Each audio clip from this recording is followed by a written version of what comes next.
바울이 오랜 시간 동안 에베소에 머물렀는데 오늘 본문에 보면 석 달 동안 머물렀다 이렇게 나와 있습니다. 사실은 에베소에 있었던 전체 기간을 보면 3년간 있었죠. 가장 오랜 기간입니다. 지난 2차 전도 여행 때 고린도에서 1년 6개월 있었는데 여기는 3년간 있었습니다. 왜 이렇게 3년간이나 머물러 있었을까? 그것을 보면 이 고린도전서 16장에 이 쓰는 내용을 보면 이 에베소 지역 자체가 굉장히 악하고 어려움이 많았다 그런 얘기가 있습니다. 그만큼 전도 활동하는데 굉장히 어려움이 있었고 철저한 훈련이 필요했던 것을 볼 수 있습니다. 오늘 뒤에도 나옵니다만은 에베소 지역에는 대단한 신전이 있는데 아데미 신전이 있습니다. 아주 거대한 신상을 중심으로 그 신전에는 수천 명의 성전 창기가 있었고요. 또 제사장들이 있었고 그 신전을 중심으로 먹고 사는 사람들이 굉장히 많았습니다. 돌을 깎아서 아담의 어떤 신전의 형상을 깎아서 관광객들을 내다 파는 사람들, 또 거기에 신전에 모든 또 음식이라든지 여러 가지 기구들을 조달하면서 먹고 사는 사람들, 하여튼 그런 액세서리를 팔고 이렇게 하면서 업종에 참여한 사람들이 굉장히 많았습니다. 단순히 그냥 신전의 문제가 아니라 에베소의 경제 활동에 굉장히 영향력을 행사했고 또 거기 있는 사람들이 아주 권력을 가지고 있었기 때문에 복음을 전하는데 어려움이 많이 있었던 것은 사실입니다. 자, 오늘 그 중에 오늘 첫 부분에서 이제 시작되어지는데요. 바울이 오늘 이 에베소에서 하나님 나라를 강론했다 이런 얘기를 합니다. 자, 여기 보면 8절에 보면 석 달 동안 담대히 하나님 나라를 강론하며 전파했다는 것을 이야기합니다. 자, 석 달 동안 사실 우리식으로 하면 제자 훈련한 것이죠. 말씀을 가지고 양육하고 훈련하고 뭐 이런 일들을 했어요. 그런데 이 누가는 이 사도행전을 기록하면서 이 사도 바울이 하나님 나라에 관하여 강론했다 이렇게 이야기합니다.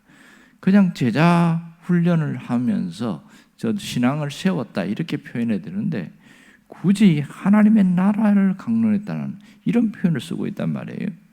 왜 그렇게 이야기할까? 여기서 의문점이 바로 여기 있는 것이죠. 세상 나라와 하나님의 나라는 그러면 다른 것인가? 얼마나 다른가?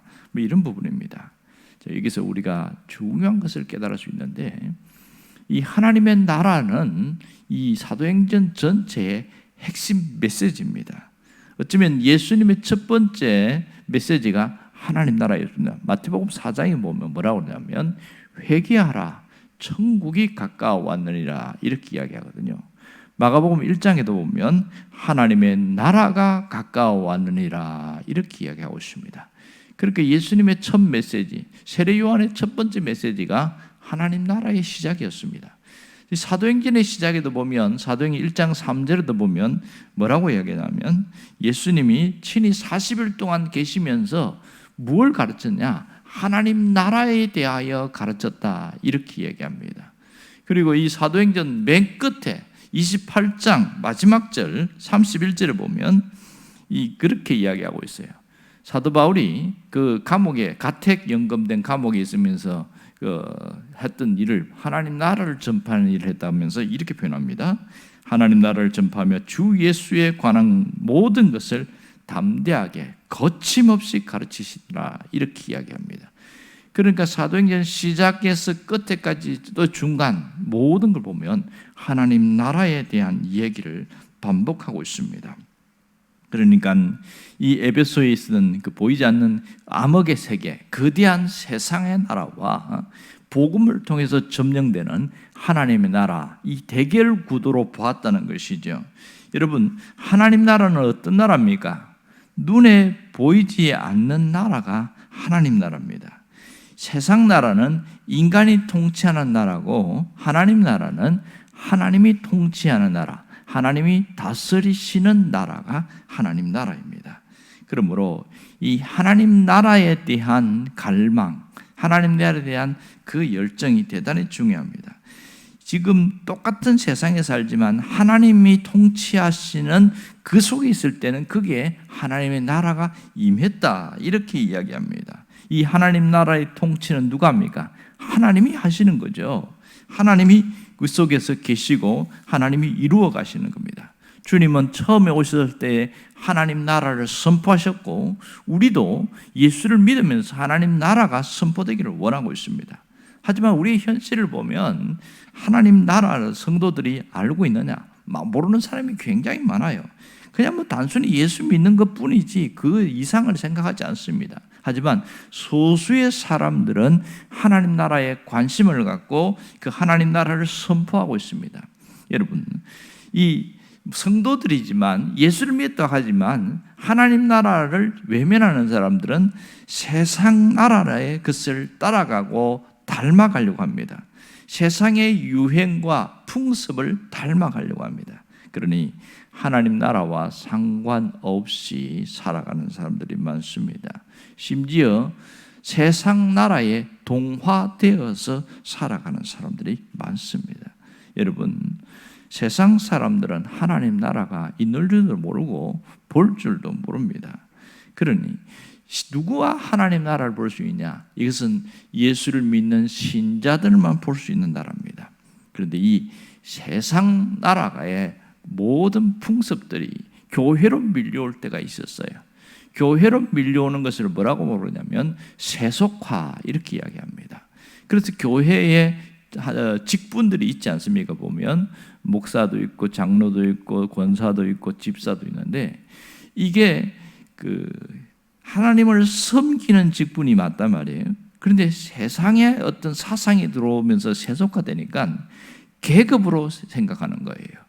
이걸 계급화시켜서 어떤 다른 데 가면 너 권사 땄나? 이렇게 물어봅니다.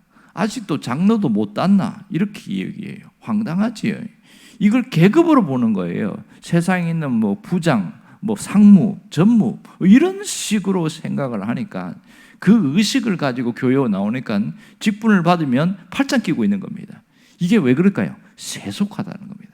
2000년 전에도 이러한 일들이 있었는데, 소아시아 지역에 바울이 이제 복음을 전했지만 에베소 지역을 시작해서 그렇게 소아시아의 7교회가 쫙 형성이 됐지 않습니까?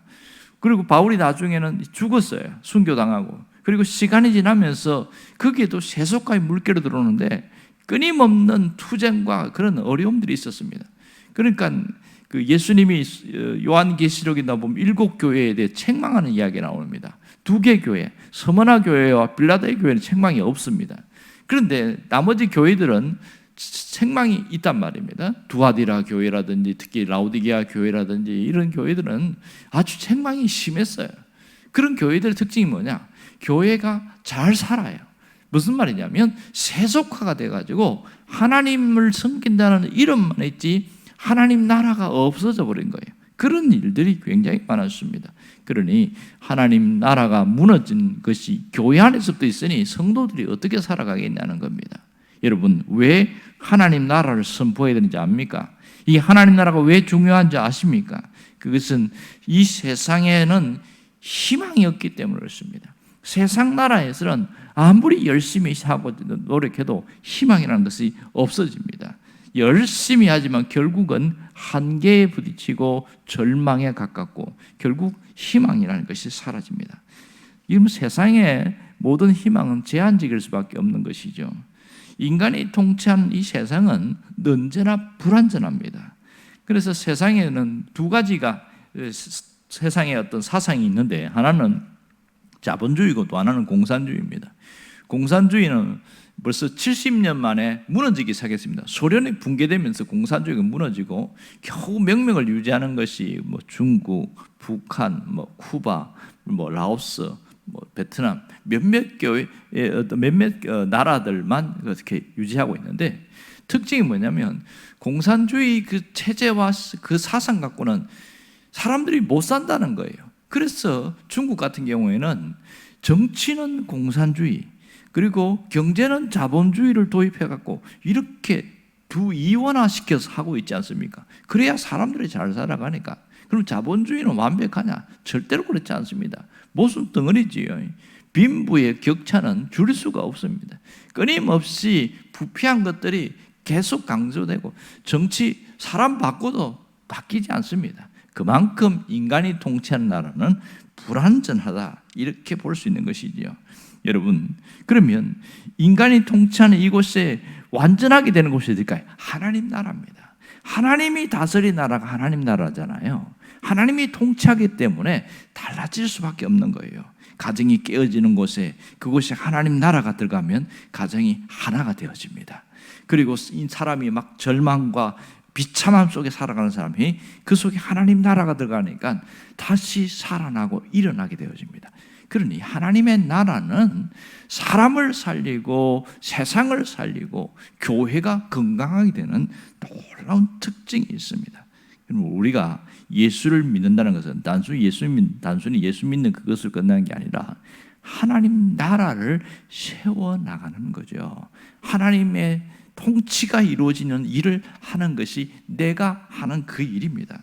여러분, 이 하나님의 나라는 예수님이 오시면서부터 시작됐습니다. 하지만 완성된 건 언제 완성됩니까?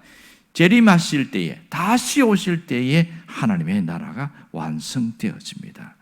여러분, 그리스도인들의 과제는 나를 통해서 하나님의 나라가 세워지게 해주옵소서. 그러한 기도가 있어야 됩니다. 그리스도인들에게는 마지막까지 하나님 나라를 세워나가는 그 일을 하는 것이 중요합니다.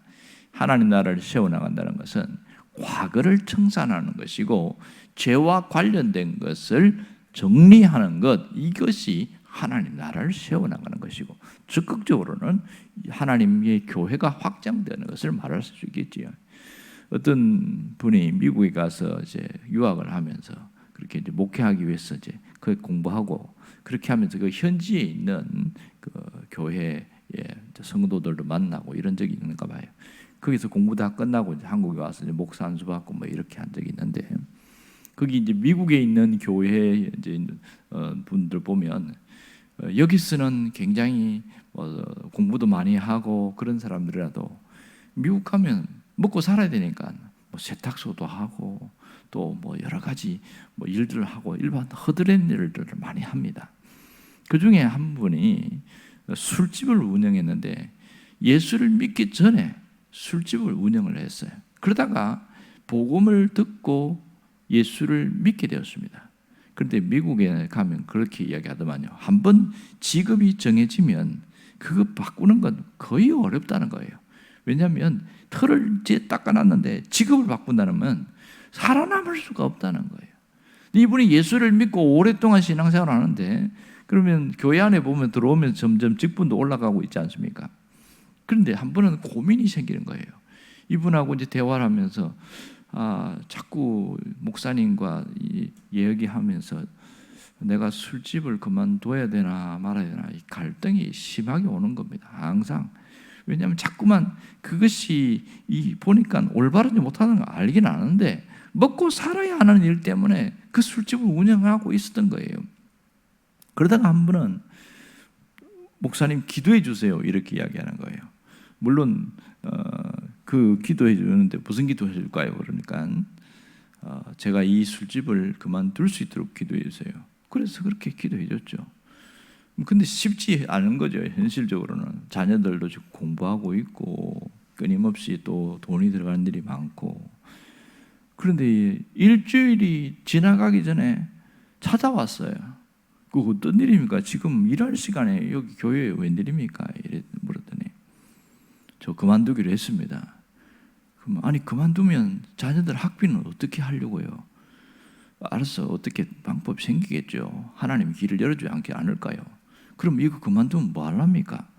그러니까 자동차 세일하는 걸 해보겠습니다. 이러는 겁니다.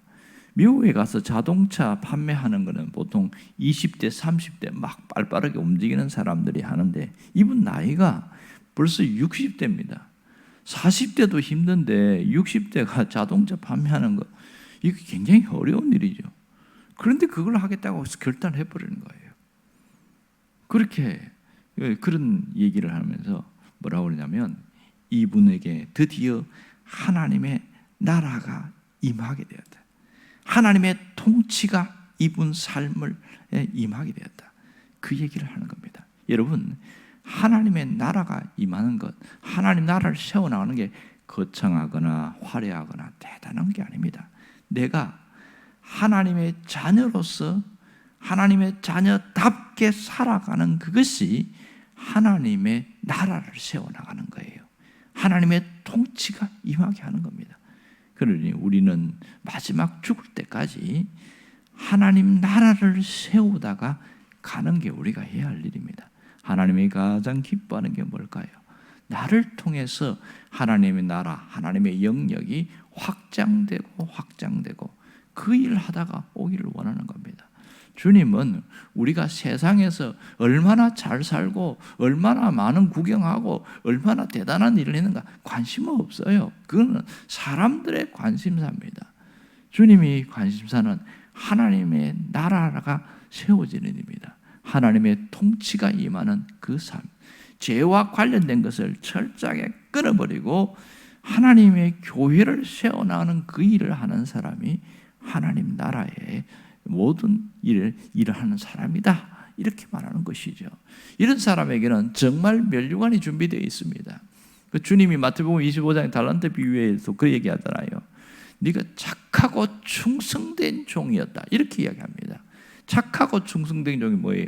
하나님 나라를 세워나가기 위해서 힘쓰고 애써 노력하는데, 놀라운 건 뭐냐면 달란트 비유에서 주인이 일을 시킨 이유가 뭐예요? 돈 더 벌면 주인이 가져가려고 한 게 아니었죠. 그걸 다시 돌려줍니다. 누구에게 줘요? 그 종들에게 돌려줘요. 5달란트 받아갖고 5달란트 남겨서 10달란트잖아요. 그거 또 그대로 줍니다. 어마어마한 돈이지요. 1달란트가 6억이라고 그랬어요. 우리 지금 현실하면 엄청난 일입니다. 그런데 그걸 모르는 이 1달란트 받은 사람은 그걸 땅에 묻어 두었다가 그렇게 갖고 야단 맞잖아요. 왜 그래요?